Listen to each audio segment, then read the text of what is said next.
Thank you. Good morning. I appreciate everybody being here today. So excuse me, I'm a little frazzled. I didn't get this done until about 5 in the morning. My name is Peter Joseph, and I'm very happy to be here today. And I thank you all for coming. Now, this is a very heavy and dense program. I hope everyone can focus. It's a scripted talk, as the level of precision needed to get these ideas across coherently, frankly, doesn't come natural to me, and I suspect you'll see why in a moment.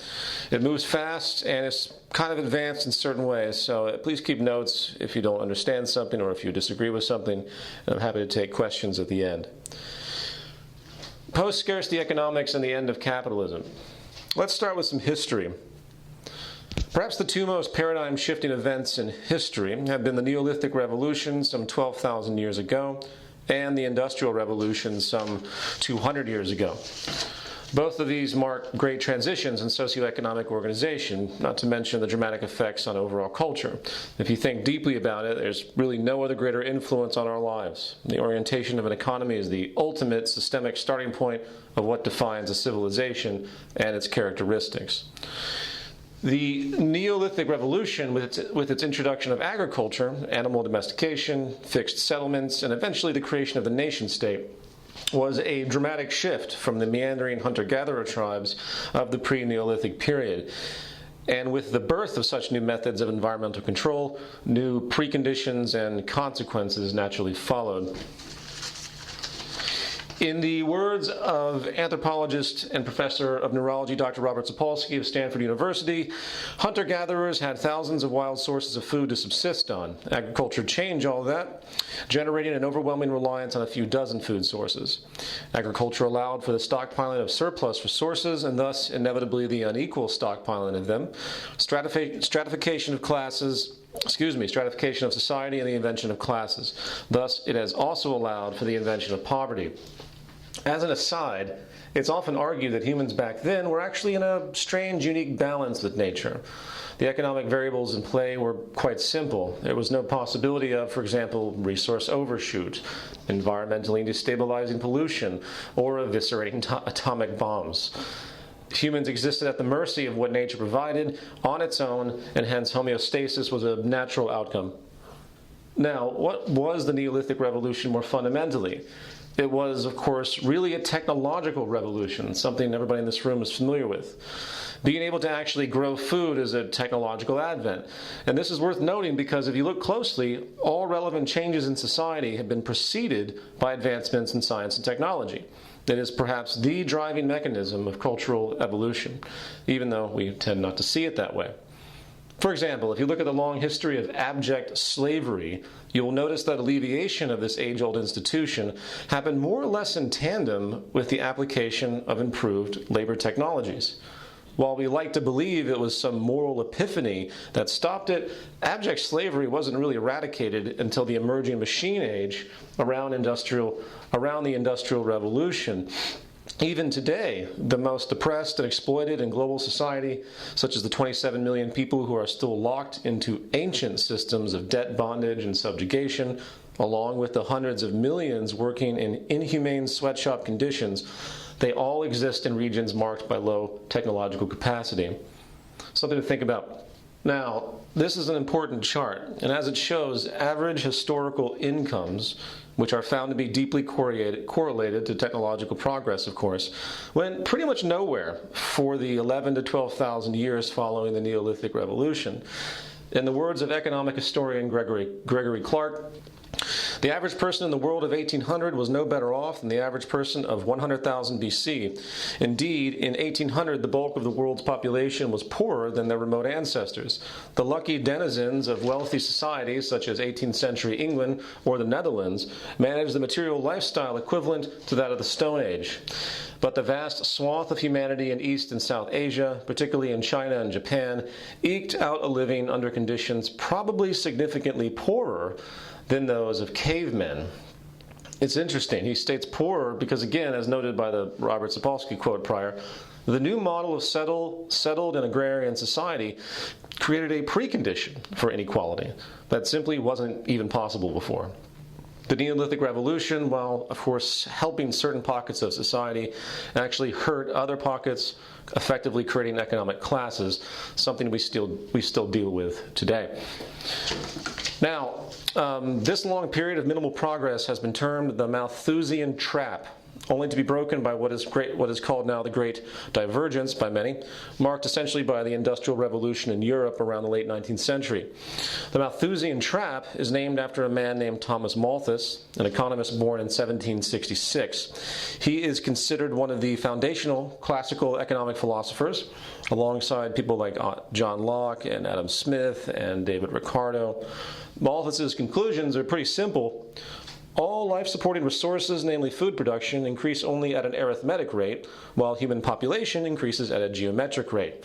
Therefore, population growth will always outpace the means of survival. So, in short, the Malthusian trap is an ebb and flow between population and income. Income, the means of survival. When income increased, the population would reproduce faster and eventually overshoot resource production, resulting in die-offs. Once the die-offs occur, the process would cycle again, locking society into a fairly static condition of population growth and die-offs. There simply wasn't enough economic efficiency to break the pattern for a long, long time. It's interesting to note that Malthus even went so far to suggest that any attempts to alleviate poverty, such as programs attempted by state government like we see today, they should end. He considered the existence and fatality of the poor as a law of nature, and hence there would always be a subculture in the human species that must constantly die off for the greater good. And this observation was embraced by all the classical economists of his time. If you read Adam Smith, Ricardo, and their predecessors, this presupposition is built directly into their economic perspectives. And it makes sense, honestly, because this is exactly what they experienced. And of course, when Charles Darwin alluded to his ever misunderstood social Darwinism phenomenon in evolution, these perspectives were further reinforced, justifying not only the acceptance of large-scale inequality and poverty, but also wars of conquest, imperialism, and subjugation. However, around the late 19th century, something very dramatic happened, something human society has still been unable to fully grasp as far as implications. The Malthusian trap was broken. Historians are still not exactly sure what happened, probably related to oil, but a staggering and rapid increase in productivity and resulting incomes and population took hold. And this started the Great Divergence, and it is where we are today. We are in the midst of one of the most dramatic shifts in human productive capacity in history, and it appears to be just the beginning. I suspect many of you know who Ray Kurzweil is and his work discussing the phenomenon of Moore's Law, which is the exponential increase in computing power over time, extending the logic to overall technological and scientific progress. In short, once a given approach or task becomes an information technology, meaning essentially the use of computers to assist technical design and development, those developments start to become exponential in their progress as well. This pattern is now occurring in almost every intellectual discipline, rapidly increasing developments and breakthroughs, from genetics to physics to engineering to biology, you name it. Anything that is incorporating computer intelligence to problem solving and technological development will likely experience or has experienced an exponential or near exponential increase in problem solving and advancement. It's truly a fascinating thing. If you're not familiar with it, I hope you can look into this. Now, more importantly, within this phenomenon is a grand feature of economic relevance. It's called ephemeralization. It's a term coined by R. Buckminster Fuller, and in short, ephemeralization has to do with the fact that we can do more and more and more with less and less and less. A completely counterintuitive reality, as most of us think, arithmetically when it comes to system output. In other words, if you need an engine to be more powerful than a prior engine, we intuitively expect the engine to be larger, heavier, and use more resources.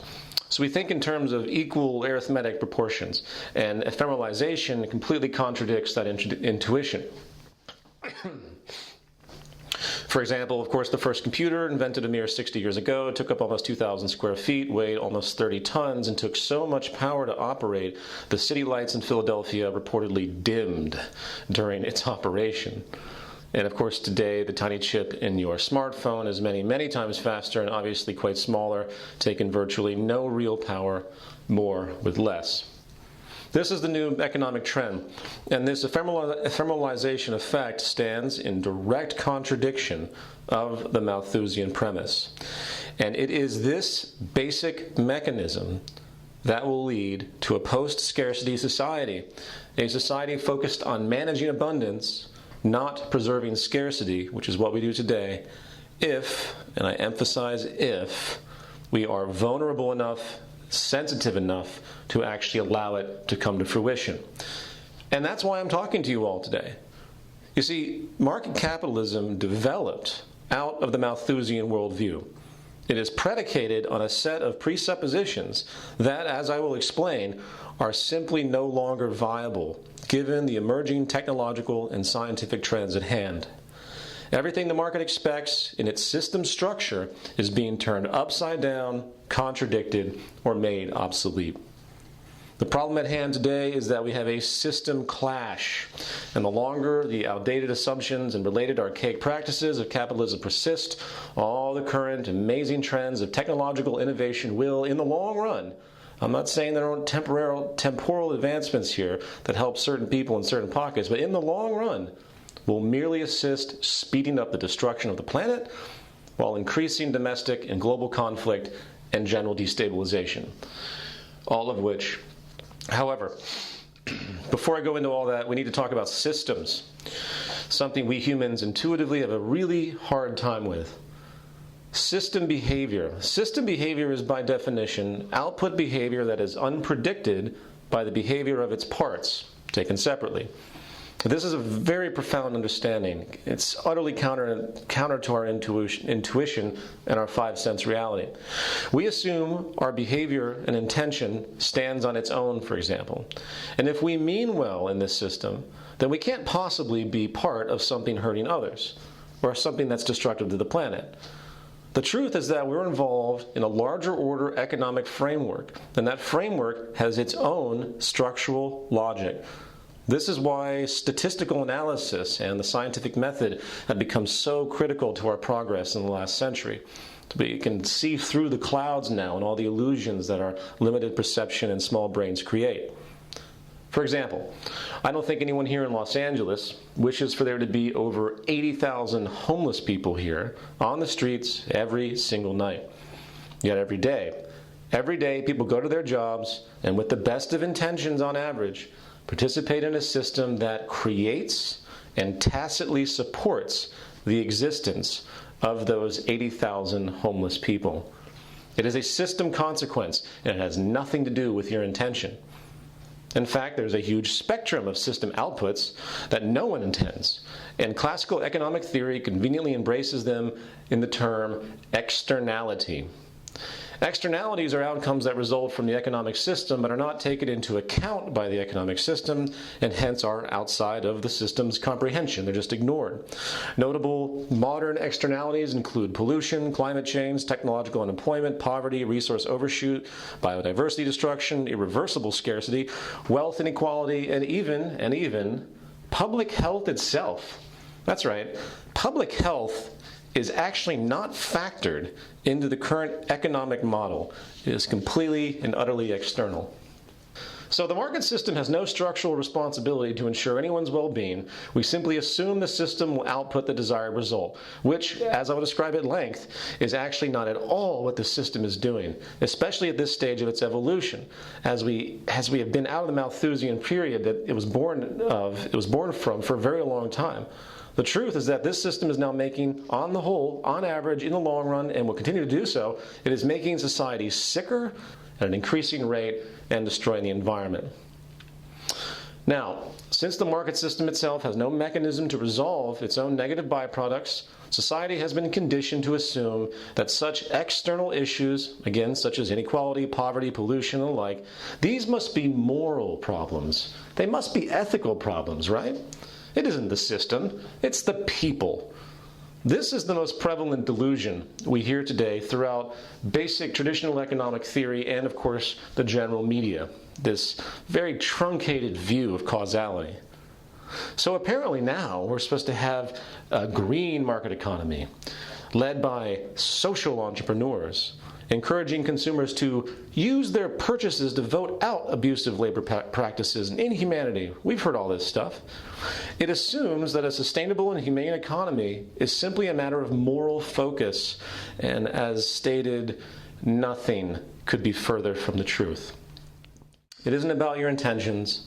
It is about what the system is programmed to do.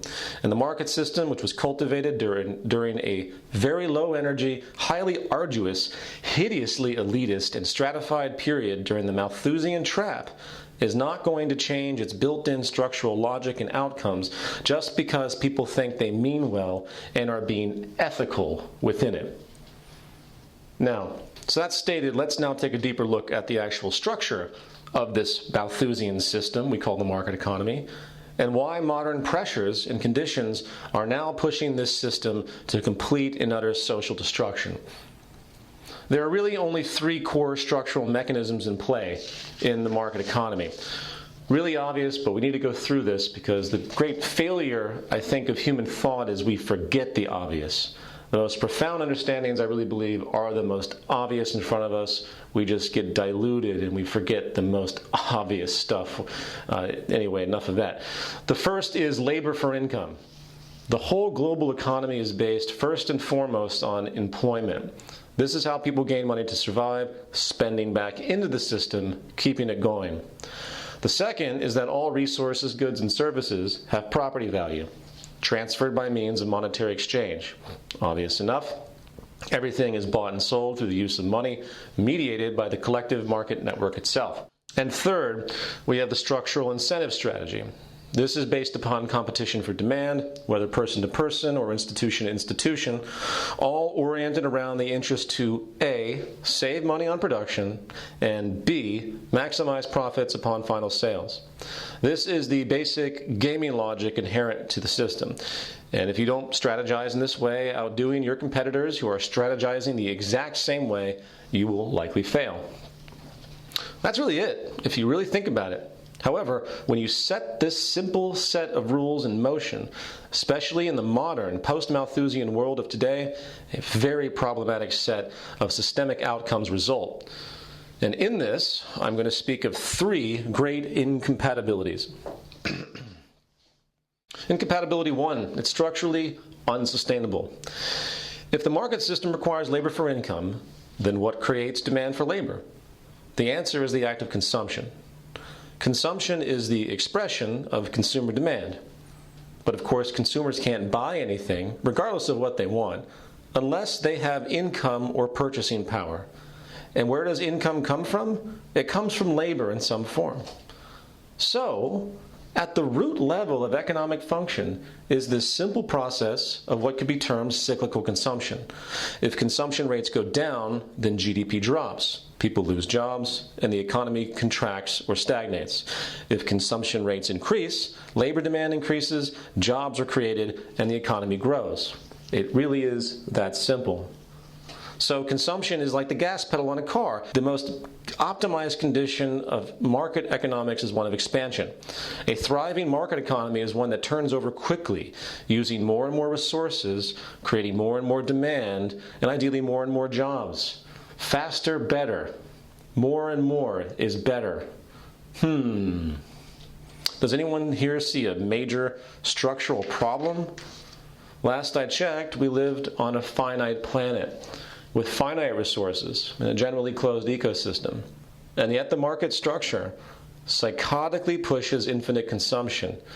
In fact, punishing any acts of conservation, sustainability, or true technical efficiency, because those that do care are going to suffer in their acquisition of market share. Estimates now find, for example, that humanity will need 27 more Earths by 2050 to meet demand.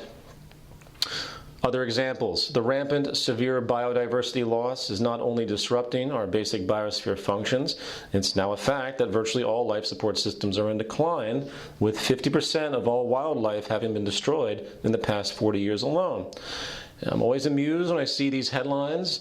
The EPA's latest threat to economic growth, attacking the EPA for its interest to try and improve quality standards. Well, we can't have that, right? Not if it hurts business. That's a no-no. It doesn't matter. Forget the environment. We have to keep making money. However, I want to point out one of my favorite admissions as far as resource overshoot and biodiversity loss, and it was made in the 2010 Convention of Biological Diversity Report. In 2002, 192 countries got together and agreed to work to slow biodiversity loss, only to come back 8 years later, completely defeated, stating none of the 21 sub-targets accompanying the overall target of significantly reducing the rate of biodiversity loss by 2010 can be said definitively to have been achieved globally. Actions to promote biodiversity receive a tiny fraction of funding compared to infrastructure and industrial developments. Moreover, biodiversity considerations are often ignored when such developments are designed. Most future scenarios project continuing levels of extinctions and loss of habitats throughout the century. Well, does anyone see the absurdity of that statement? Of course it receives a tiny fraction of funding compared to infrastructure and industrial developments. Why? Because preserving biodiversity, preserving anything, does not feed the structural appetite of the market economy. It doesn't do anything. There's no direct reward to care and to do anything in a conservative way. We don't want to preserve resources in the market. We don't want to preserve habitats, solve problems, or obviously we don't want to reduce consumption in general. It is antithesis of what the market needs. So returning back to my historical context, and this is important because I get this question a lot, why is this occurring now? We hear this argument, it's frequent, it says, well, we used to have a good market. We see the market over in this country doing much better. We lose the synergy and the evolution of what's happened over time. The market has changed and actually behaves in a different way across the world through different synergetic aspects. No country is working alone in its own market economy. It is a global market, and it creates different extremes throughout the world. But that's for another conversation. This is interesting because even though we've had the market for centuries and centuries, we have not had huge ecological problems. And why is that? Well, it's really obvious, because before the Great Divergence, there simply wasn't enough productive efficiency to allow for this characteristic to express itself. 300 years ago, a shoemaker could produce maybe a few pairs of decent quality shoes a day. Today, a common automated shoe factory can produce a pair every 30 seconds, or about 4,000 a day. See, the market can't understand all this productivity and efficiency. It's causing a kind of systemic malfunction. And to compensate for this, all sorts of neurotic system perversions have been made to try and re-emphasize the scarcity worldview. Because again, this is a Malthusian-based economic structure. For example, planned obsolescence. Planned obsolescence is the calculated withholding of efficiency to assure repeat purchases, and this technique can even be found in old industrial design textbooks, even though no one likes to talk about it. When Apple Computer plans for its new line of fetish technology, it does so by doing an analysis of how many times it can get the public to buy the same products from them over and over again, with planned stages of release and various developments. They're thinking way ahead. It's marketing. And in a world where we are now using the world's resources, the annual output of the world's resources in 8 months, do you think it's wise to strategically design goods to break down or become obsolete as fast as possible? Another issue is simply modern advertising itself and its culmination. In the early 20th century, the application of new machine technology was further increasing industrial productivity in an unprecedented way, again extending this great divergence, and it was quickly realized that production surplus was now outpacing existing demand. Early American society was very puritanical in a sense. They did not have some overarching consumption need like we do today. So, people like Edward Bernays were brought in by industry leaders to literally change American culture. This process was based not on informing the public of the utility of a new product, but to manipulate one's social nature to think they needed the item to gain acceptance and have status. And it worked. An ethic of overt consumerism linking people's identity to their property and status has been an enormously successful social engineering program. Today, people in America consume twice as much per capita as they did before World War II. They work more hours and they have enormous amounts of consumer debt. Not to mention, companies spend more money today on advertising a good than the actual creation of it. That, in and of itself, blows my mind. If you really think about the ramifications of that, it alludes to a powerful distortion. And as an aside, I find it amusing when I read these kind of free market behavioral theories, such as the notion of the rational and informed consumer. Rational and informed consumer? Advertising's grand success comes from deliberately misleading the public, focusing on irrational and impulsive weaknesses common to human psychology. Anyway, these are just some of the distorted ways the system has tried to adapt to the rapid rise in productivity and abundance. Today, this neurotic condition can be summarized by one simple paradox. The market justifies its existence by the recognition of the need to manage scarcity, but due to its structural mechanics, these ancient structural mechanics, it actually promotes and rewards infinite consumption. It is a giant black hole, and it will never stop, and it doesn't matter what your intentions are. And this leads me to the second great incompatibility. Technological unemployment. This one's a lot of fun. I was asked recently in an interview what I thought about the $15 an hour minimum wage raise proposal, the fast food raise, as it's been called. And I replied that it was irrelevant in the long run. And the interviewer was quite confused and actually got kind of indignant. They expected me to, jump on board. So I explained that these wage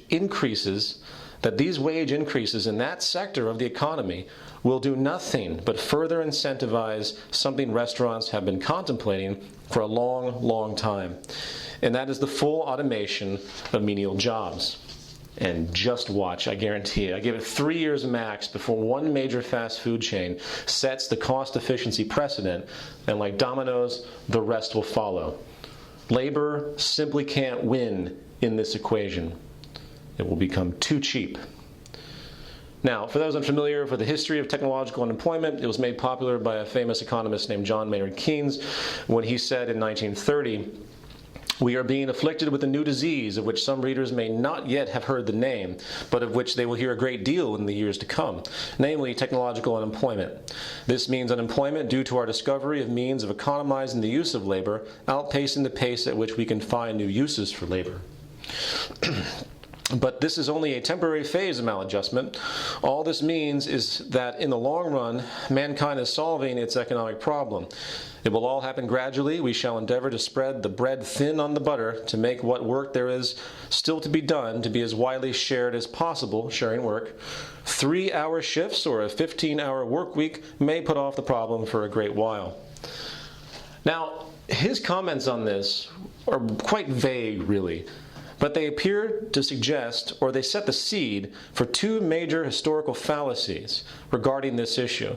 It assumes that the market economy essentially is, it assumes the market economy is equipped, to handle this new advent of machine automation becoming cheaper and more efficient than human labor. The first we could call the Luddite fallacy. The Luddite fallacy was a response that basically said that new technology doesn't destroy jobs, it just changes the composition of jobs in the economy. Put another way, for every job lost due to technology, a new job is assumed to take its place, usually in some new capacity. And while this perspective may have seemed viable during early periods of slow technological change, the ever-exponential advancement of automation today is now far outpacing the creation of new human-exclusive labor roles. And it is simply a matter of time before it becomes more cost-effective, reliable and productive, safer in all economic fields. It's just a matter of time. And there are numerous corroborating studies showing the capacity of automation, including the conclusion that right now, over half of the world's jobs can be mechanized. Furthermore, human employment is now actually inverse to productivity in most cases, meaning it not only removes jobs because it's cheaper, it increases output efficiency greatly. Here's a classic charted example from manufacturing. The blue line is the increase in production, and the red line is human employment. The second fallacy is the assumption that this shift will happen so gradually we'll be able to figure out ways to compensate for it through time, such as sharing the job market, or reducing work hours and raising wages. Perhaps even mass-produced abundance will create cost savings that will trigger deflation in currency value, and eventually you'll have an equilibrium consistently morphing where, say, $1,000 will enable you to buy a $200,000 home in a financial equivalency today. And this has been talked about, this is actually talked about a lot these days. You hear a lot of this coming from like the Austrian school. They say, oh, we're just going to keep adjusting all the economic metrics. It's going to happen naturally. The market will take care of it. Well, if this is going to happen, then why hasn't it happened to some degree in the past 50 years of this ever-increasing productivity? Actually, the opposite has happened. Today, people work more than ever and inflation keeps growing. Why hasn't it happened? Well, it's actually really obvious if you look at the mechanics of the way people are forced to think. The gaming strategy. Going back to number 3 regarding the characteristics of a market, the structural incentive strategy is based upon competition for demand, all oriented around the interest to A, save money on production, and B, maximize profits upon final sales. And these rules, when in dynamic system interplay, when they're set in motion, they systemically disallow the progression of spreading the wealth or reducing the work week, or reversing inflation, and the like. It really isn't that profound if you just think about it, when you think about what each individual player in aggregate is forced to do in order to keep the game going. And you'll see that the idea of this kind of trickle-down thing is just nonsense. For example, when a company like Amazon.com decides to automate its distribution center, removing human labors, it does so in order to save money and increase profits, right? Yes.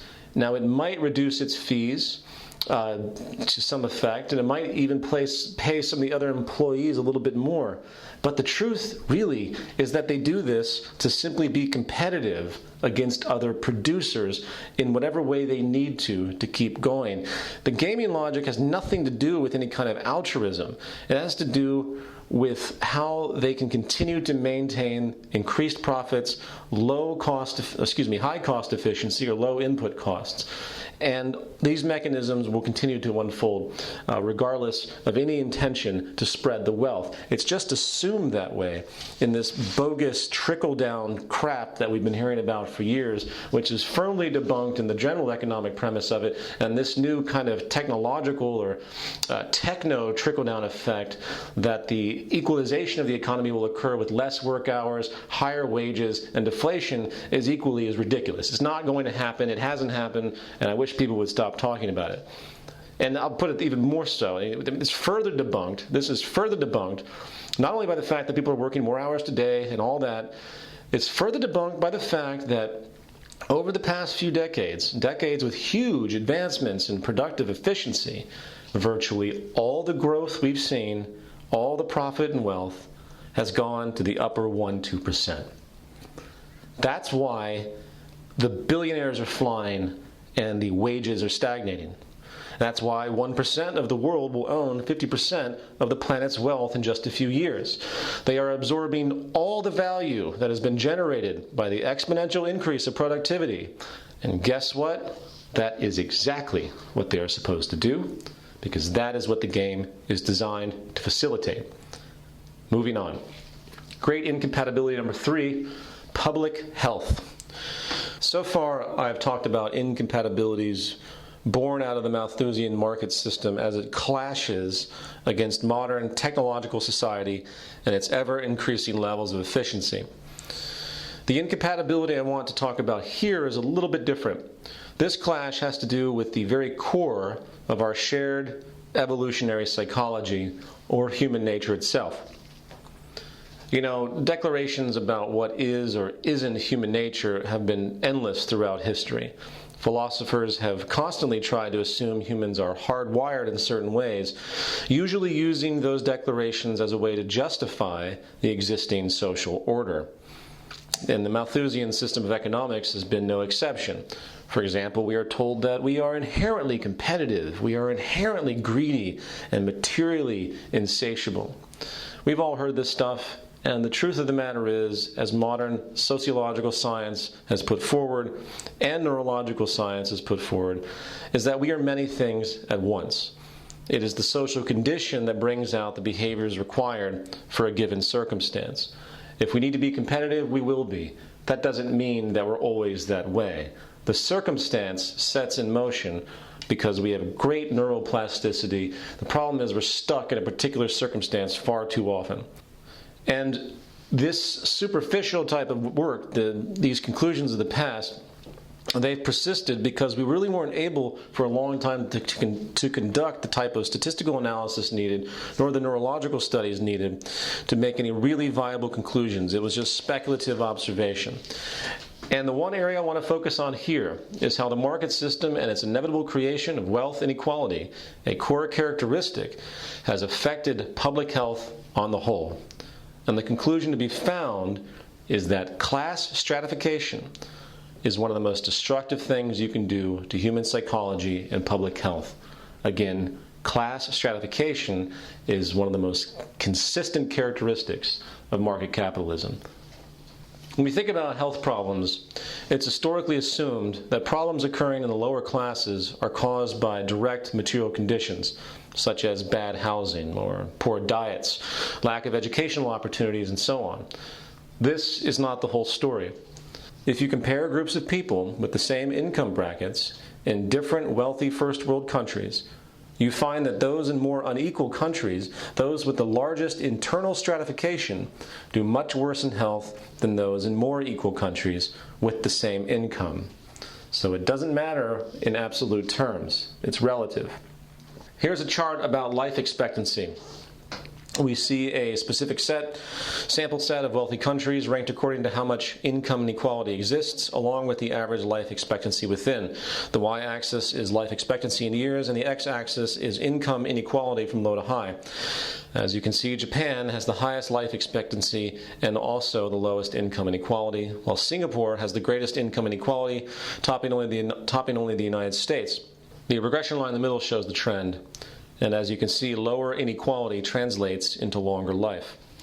Drug use.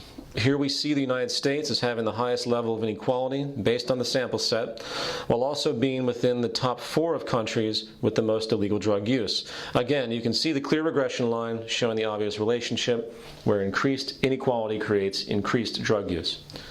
Mental illness. As you will see, mental illness is much more common in more unequal rich countries. In this sample, the U.S. leads the group in both mental illness and income inequality, while Japan, with the lowest level of inequality, has the least amount of mental illness. Levels of trust or social capital. As you can see in this chart, those that feel they can trust one another are much more common in societies with less inequality. This is pretty commonly assumed. It's really obvious. Anyway, mistrust and inequality obviously reinforce each other. We often don't think about trust as an issue of public health, but it actually is a very important one on the sociological level. Educational scores. Not only do more unequal countries have worse educational attainment, kids are also more likely to drop out of school as well. Homicide rates. As you can see, the United States blows every other relatively rich nation out of the water when it comes to homicide. In fact, violence itself is probably the most established attribute of social inequality than anything else. Rates of imprisonment, similar enough, much higher in unequal countries, of course. However, what's interesting about this is that it doesn't just relate to the rates of crime, it also has to do with the punitive attitudes, and this is fascinating. The more unequal the society, the harsher the punishments, or the more strict the laws are for a given offense, etc. More people are put into prison for longer periods of time than in more equal countries. I find that particularly disturbing. It means that deep class stratification makes the society mean. Social mobility. This is fun. Social mobility has to do, of course, with the class relationship you have at birth, and how easy it is for you to move up out of that class during your life. And as you can see by this chart, the United States, home of the American dream and the highest manifestation of capitalism, of course, has the lowest social mobility rate of all the countries sampled. This list goes on and on. Infant mortality, higher in more unequal countries, obesity, higher in more equal countries, teenage birth rates, higher in more equal countries, etc. And here is a summation chart of the points we've just examined. It shows life expectancy, math literacy, infant health, infant mortality, homicides, imprisonment, teen birth rates, trust, obesity, mental illness, drugs and alcohol use, and social mobility. And as you can see, the United States, with its high level of stratification, the ultimate embodiment of capitalism in its truest form, as most would admit, is the absolute worst in the entire world when it comes to first world countries. And by the way, the reason they sample first world nations is because it's a phenomenon that exists where there's a lot of difference happening in incomes, of course, a certain type of difference. For example, you can't go into a very poor country that still behaves in the, sort of the feudal era. The samples don't work because, well, actually most of those countries, the vast majority of people are already in such deprivation, they're not even aware, frankly, of how they're deprived. So if you want to read more about that, it's very fascinating. You can read the book The Spirit Level by Richard Wilkinson and Kate Pickett.